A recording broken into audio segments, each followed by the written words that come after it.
আবাস যোজনা একাধিক অভিযোগ তুলে বামেদের ব্লক অফিস অভিযানকে কেন্দ্র করে ব্যাপক উত্তেজনা।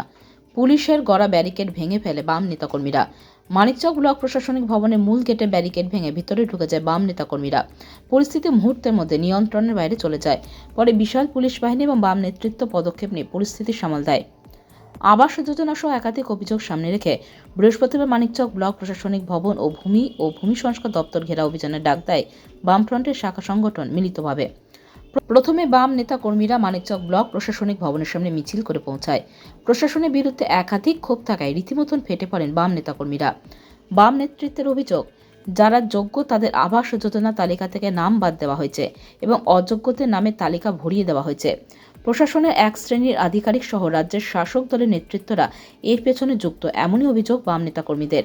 তাই যোগ্যদের আবাস যোজনার অন্তর্ভুক্ত করতে হবে, এই দাবি নিয়ে বিক্ষোভে শামিল হয়।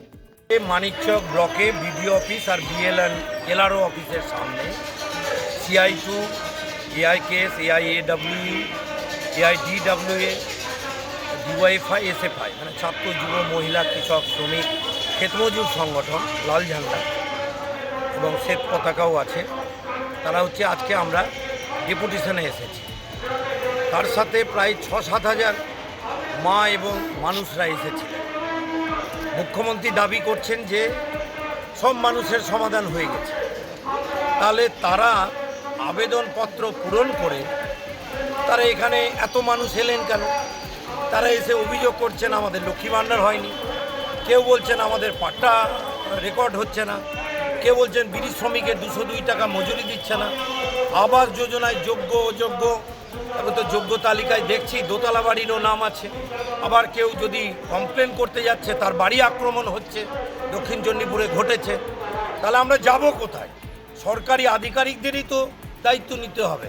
ল্যান্ড ডিপার্টমেন্টেও দুর্নীতির পাহাড় চলছে এবং সেখানে আধিকারিকরা মাটি কাটার জন্য টাকা চাইছেন। বিএলআরও সাহেব বলছেন আমি ছুটিতে আছি।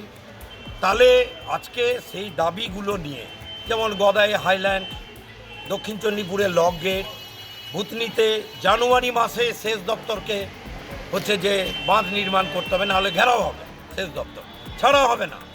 তারপর হচ্ছে যে মানিকচক ঘাটে আর রাজমহলে আন্তঃরাজ্য ব্রিজ, ঝাড়খণ্ডেও আন্দোলন শুরু হয়েছে। আমাদের হচ্ছে আহাজান ঘাটে ব্রিজ, নূরপুরের সবজি মালদাতে বিখ্যাত, নূরপুরে হিমঘর। তারপর প্রতিবন্ধীদের ভাতা, প্রতিবন্ধী বিধবা বার্ধক্য, এই ভাতাটা তো 5,000 করাই উচিত। একবারে poorest of the poor, needy মানুষ, কেন তারা 5,000 টাকা পাবে না? এই সকল দাবি নিয়ে আজকে মানুষ, অজস্র মানুষ ফর্ম পূরণ করেছে।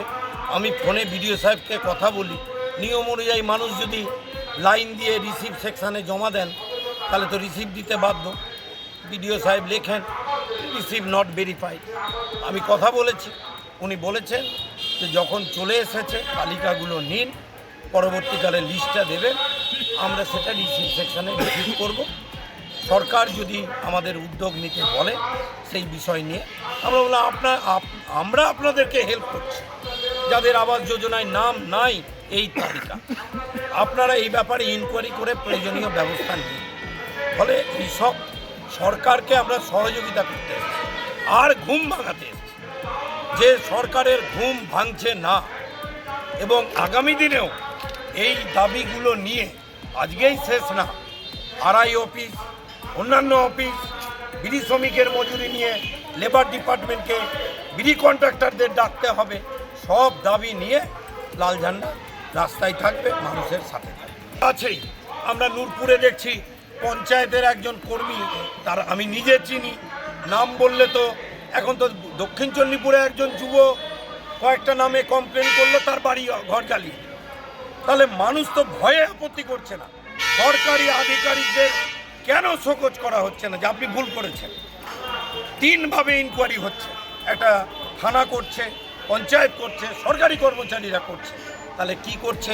যে এত সব 2তলা 3তলা বাড়ি, যারা হচ্ছে তৃণমূল বিজেপির সব হচ্ছে যে আত্মীয় পরিজন। তাহলে এই বিষয় নিয়ে তো আমরা বিডিও সাহেবকে বলব। সেই জন্য আমাদের একটা পয়েন্ট আছে, সঠিকভাবে তদন্ত করতে হবে। উত্তেজনা সৃষ্টি হয়েছিল পুলিশের সাথে, মানুষ গ্যাদার্ড হয়েছে প্রচুর। তারা মনে করেছেন যে আমরা বিডিও অফিসে গিয়ে কপিটা রিসিভ সেকশানে জমা দিব। পুলিশ আটকেছে, মানুষের স্রোতটা এটাকে বলে কোনো উত্তেজনা না, মানুষের স্রোত গেটটাকে খুলে দিতে সাহায্য করেছে। মানুষের স্রোত হলে আপনি কি করবেন, আমি কি করব, পুলিশও আমাদের সহযোগিতা করেছে।